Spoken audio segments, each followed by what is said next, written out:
The party was already in full swing when I got there, music blasting and people everywhere, laughing and dancing. My friend Sarah's place was known for these blowouts, but tonight felt different. Maybe because I wasn't really in the mood for partying, considering the rough week at the dental clinic, dealing with patients who thought flossing was a suggestion rather than a necessity. I was nursing my drink, kinda zoning out, when he walked over. "Seems like you're not enjoying the party much," he said, his voice cutting through the noise. I looked up, a bit taken aback. He was older, probably in his early 40s, with that kind of distinguished look that some men seem to grow into. "Just tired," I admitted, forcing a smile. "Rough week at work." He laughed, a hearty sound that made a few heads turn. "Tell me about it. I'm Mark, by the way." "Laura," I said, shaking his hand. It was warm, his grip firm. "So, Laura, what brings you to this madhouse?" he asked, glancing around at the party chaos. "Sarah's a friend from college. And you?" I was curious. He didn't seem like the usual crowd here. "Ah, I've known Sarah's uncle for years. Promised I'd show my face," he explained. We found ourselves a quieter corner and started talking. Turned out, Mark was into finance, something with stocks, which usually would bore me to tears, but the way he talked about it was kind of fascinating. And funny, too. He had this way of making even the driest topics seem interesting. At some point, he mentioned his upcoming birthday, almost as an afterthought. "It's actually this coming Thursday. Another year closer to oblivion," he joked, a mock toast with his drink. "Happy early birthday, then. I'll have to get you a present," I said, playing along with the jest. He raised an eyebrow, a smile playing on his lips. "Oh, really? Well, I wouldn't say no to that. How about you join me for dinner? Consider it my birthday present." I laughed, thinking he was continuing the joke. "Sure, why not? Beats spending your birthday alone, right?" To my surprise, he took out his phone. "Great. Let me get your number, and I'll send you the details." That's how I ended up agreeing to a dinner for Mark's birthday, barely an hour after meeting him. It was impulsive, sure, but there was something about him, something that made me want to say yes. The night of the dinner came quicker than I thought. It was at this cozy little restaurant downtown, just the right kind of place for a birthday dinner. Mark was already there, waiting with a smile that made my heart do a weird flip. "Happy birthday," I said, handing him a small, wrapped gift. It was just a book I thought he'd like, nothing fancy. He looked genuinely touched, opening it with a care that made me feel, I don't know, special, I guess. "This is perfect, Laura. Thank you." Dinner was amazing. We talked about everything and nothing, from our jobs to the crazy ways of the world. And the more we talked, the more I realized I was enjoying myself, enjoying his company. It was late when we finally left the restaurant. "Thanks for a great birthday, Laura. It's been a long time since I've enjoyed one like this," Mark said, his voice sincere. I felt a warmth spread through me at his words. I'm glad I could make it special. Happy birthday, Mark. Who knew a simple birthday dinner could kick off a whirlwind like the one Mark and I found ourselves in? Not me, that's for sure. After that night, we started seeing each other more and more. It wasn't long before those casual dates turned into something that felt a lot like, well, like something serious. One chilly evening, we were walking down the street after grabbing a bite at this little dive that Mark loved. He was going on about something funny that happened at his office, his laughter echoing in the cool air. Suddenly, Mark stopped walking and turned to me, his expression serious all of a sudden. "Laura, I've been thinking." "Yeah?" I prompted, a bit taken aback by the sudden shift in mood. "I'm really happy with you. Like, really happy. And I was wondering. What do you think about us moving in together?" He blurted out, his gaze fixed on me. I felt my heart skip a beat. Moving in together? That was a big step. "Mark, I'm happy too, really happy. But don't you think it's a bit soon?" I asked, trying to keep my voice steady. He took my hands in his eyes earnest. Maybe it is, but when something feels this right, why wait? I love you, Laura. And I want us to start building something together. His words sent a wave of warmth through me. Love. He'd said he loved me. And the crazy part? I realized I loved him too. Okay. I said, the word coming out in a whisper. Let's do it. Let's move in together. The smile that lit up Mark's face was worth any doubt or fear I might have had. From that night on, things moved quickly. We found a cozy apartment not too far from where I worked. Packing up my stuff and moving in with Mark felt like the start of a new chapter. It wasn't all smooth sailing, of course. Combining two lives into one space came with its fair share of bumps. Like the time I discovered Mark's insistence on keeping his ancient, ugly recliner right in the middle of our living room. I replied that in return I would put my neon pink flamingo lamp in the room. It was these little moments, these little compromises, that made us stronger, I think. We were figuring it out together, learning to give and take. Then came the talk of marriage. We were lying in bed one night, just talking about everything and nothing, when Mark suddenly turned to me. Laura, marry me. It wasn't a question, more like a statement. No kneeling, no ring in hand, just him and me, and his words hanging in the air between us. I looked into his eyes, saw the love and the seriousness there, and knew my answer. Yes, Mark. I'll marry you. The wedding was a small affair, just as we wanted. My parents, a few close friends, and of course, Alex, Mark's son. I could tell the kid wasn't thrilled about the situation, but he didn't kick up a fuss. Probably didn't want to upset his dad. Life with Mark was mostly smooth sailing, at least until the day he came to me with a request that threw me for a loop. Hey, Laura, can we talk about something? Mark asked one evening, looking a bit uneasy, which was unusual for him. Sure, what's up? I replied, setting down my book. His tone had already put me on alert. It's about Alex, he began, pacing a little. He's got this dream of starting a music band, and he's pretty serious about it. I nodded, encouraging him to continue. Music was a great outlet for teens, after all. Well, he's short on cash for some equipment and stuff. I was wondering, could we help him out? He needs about $10,000. Mark finished, finally stopping to look at me. I almost choked on my tea. $10,000? That's a lot of money, Mark. I know, but it's for a good cause, right? It's his dream. Mark pressed, his eyes searching mine for some sign of agreement. I sighed, feeling a mix of emotions. On one hand, I wanted to support Mark and his son, but on the other, this was a huge amount of money. Let me think about it, okay? In the end, I agreed. Seeing Mark so hopeful and excited about helping his son was touching. But that was just the beginning. A few months later, Mark came to me again. This time, he seemed more anxious. Laura, I hate to ask, but Alex needs more money for the band. Another $10,000, he said quickly, as if trying to get the words out before he could change his mind. I felt my frustration rise. Again, Mark? We just gave him $10,000. Where is all that money going?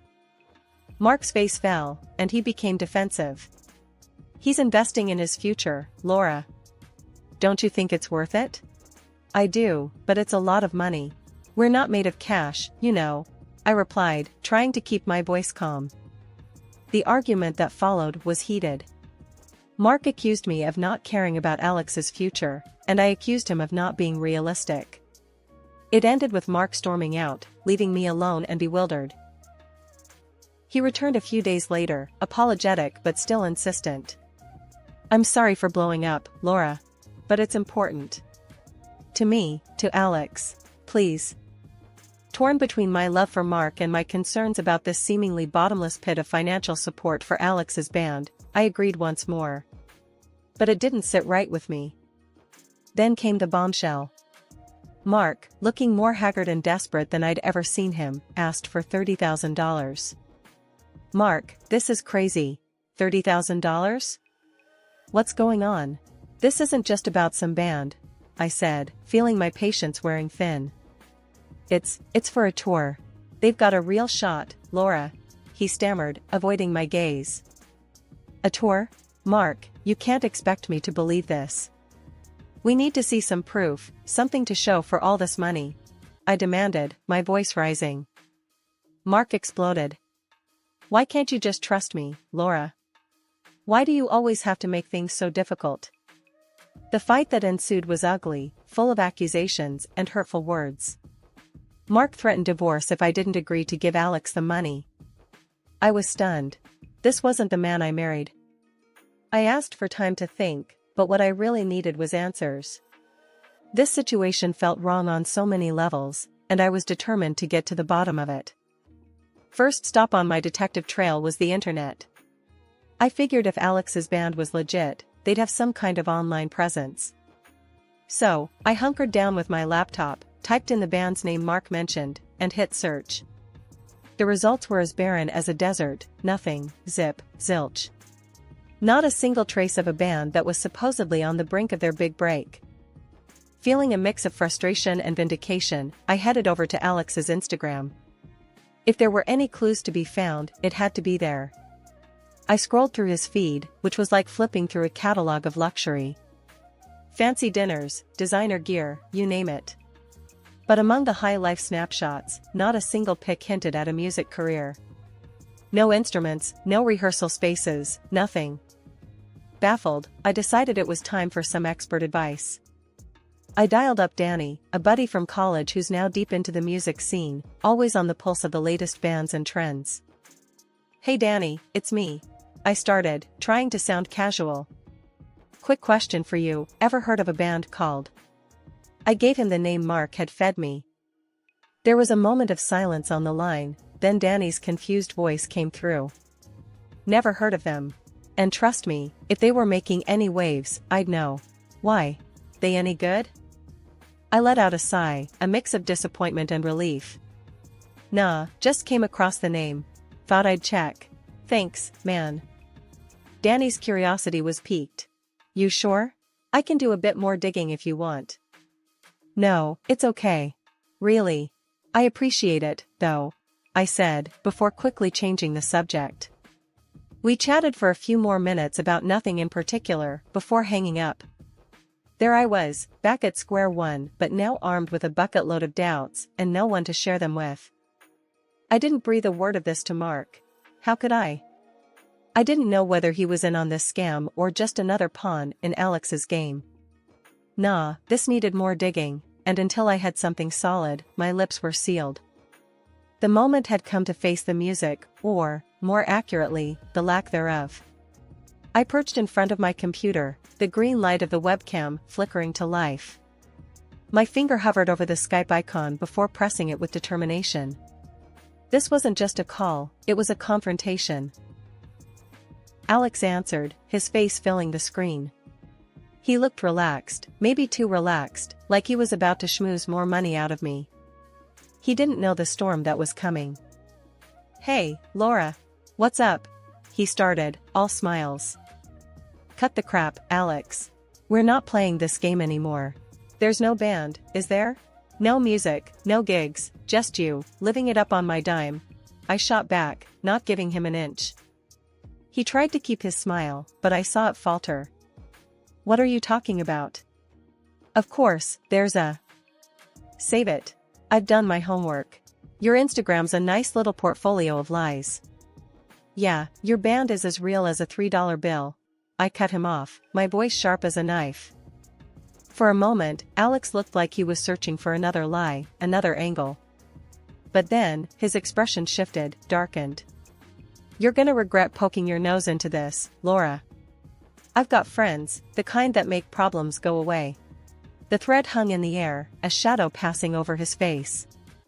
My heart skipped, fear mingling with anger. But I wasn't about to back down. Threats, Alex? Really? Here's something you should know, this call is being recorded. Every word.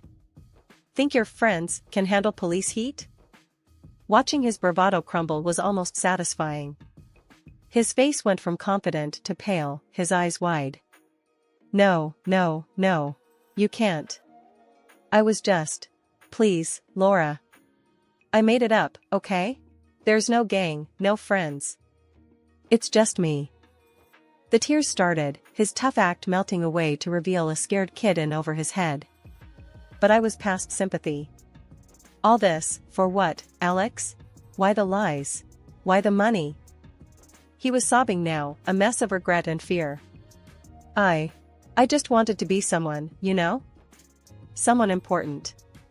The money, the lifestyle. I thought it would make me happy. And you lied to your father? That part of your happiness plan? I pushed, needing him to understand the weight of his actions. He flinched, wiping his eyes. It wasn't supposed to go this far. I found out about him and someone else. Photos. I thought I could use it to. I don't know, get more money, keep up the act. I felt cold, a chill that went bone deep. You have proof? Send it. Now. He didn't argue, quickly tapping away on his end. Moments later, my phone dinged with the incoming evidence. Photos of Mark in the arms of another woman, unmistakable in their betrayal. My heart broke, not just for the marriage I thought I had, but for the man I thought Mark was. Armed with the ugly truth and a heavy heart, I waited for Mark to come home. The air was thick with anticipation, almost suffocating. I rehearsed what I was going to say a million times over, but when I heard his key in the door, all my plans flew right out the window.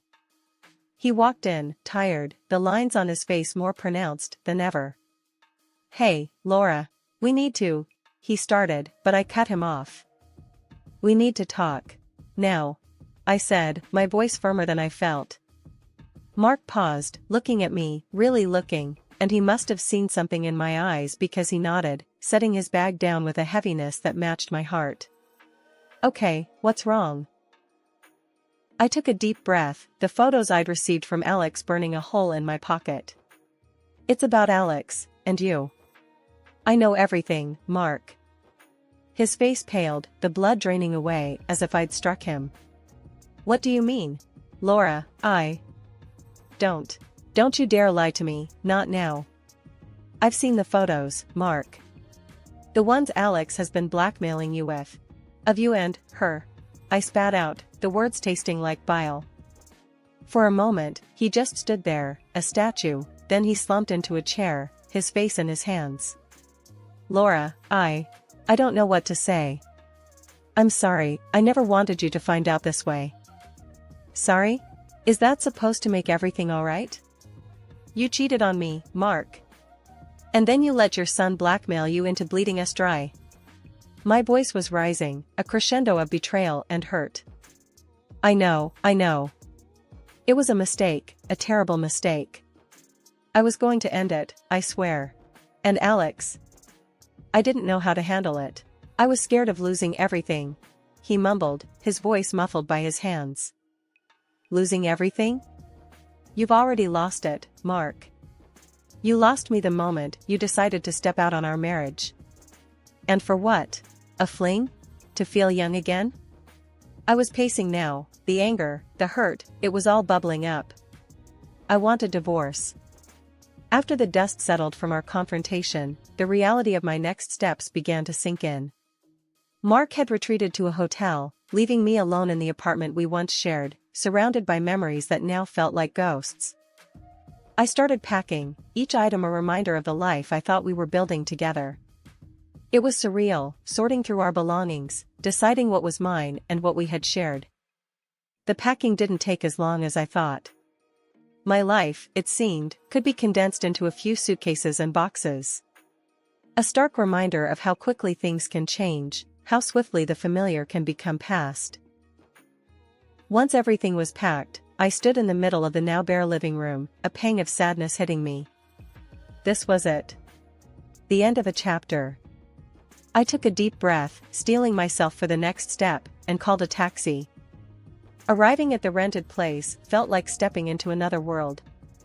It was smaller, less personal, but it was a clean slate, a place without the shadows of betrayal.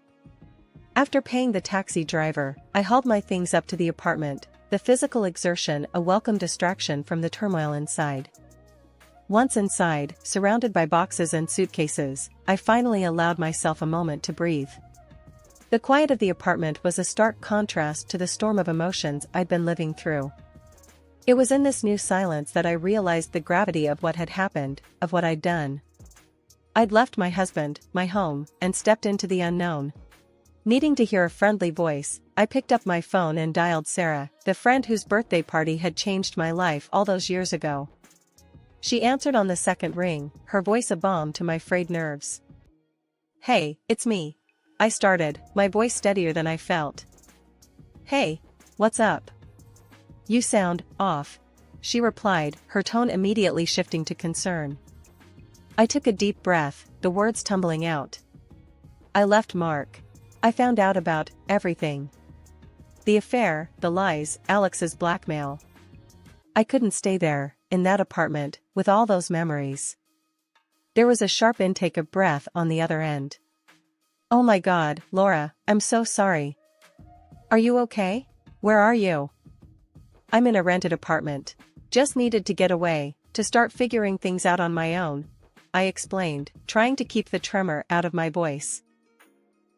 "Laura, I'm here for you, whatever you need."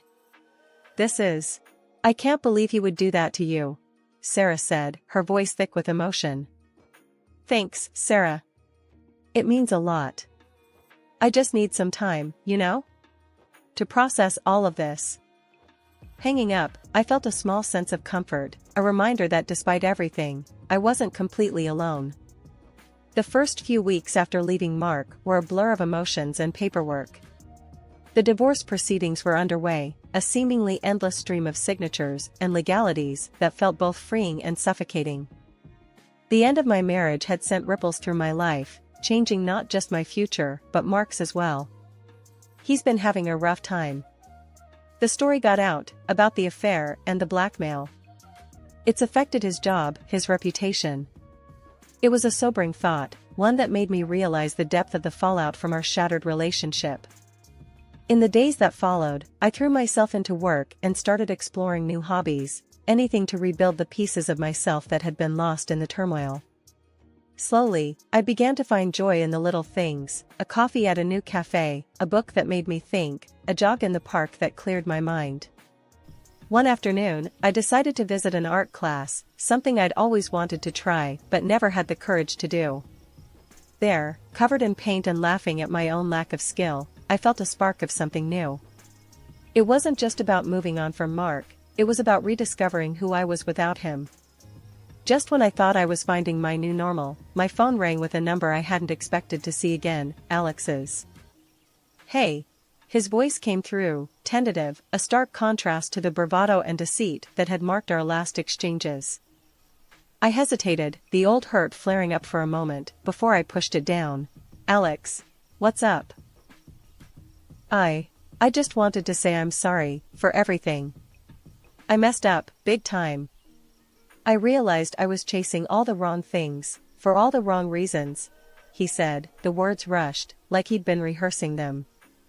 I listened, the silence on my end prompting him to continue.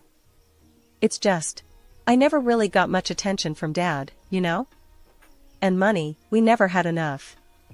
I thought if I could just live that life, even for a little while, it'd make things better. But I was wrong," he admitted, his voice laced with something that sounded a lot like regret. "Alex, I forgive you. But you need to understand, going down that path, using people, lying, it's only going to bring you more trouble," I said, my tone more gentle than I would have expected of myself. There was a pause, and then a quiet, "I know. I'm going to change, I promise. No more lies, no more schemes. I'm done with that life." His words held a note of sincerity that I hadn't heard from him before. It was enough to make me believe that maybe, just maybe, he was ready to turn a new leaf. "Good. Stick to that promise, Alex.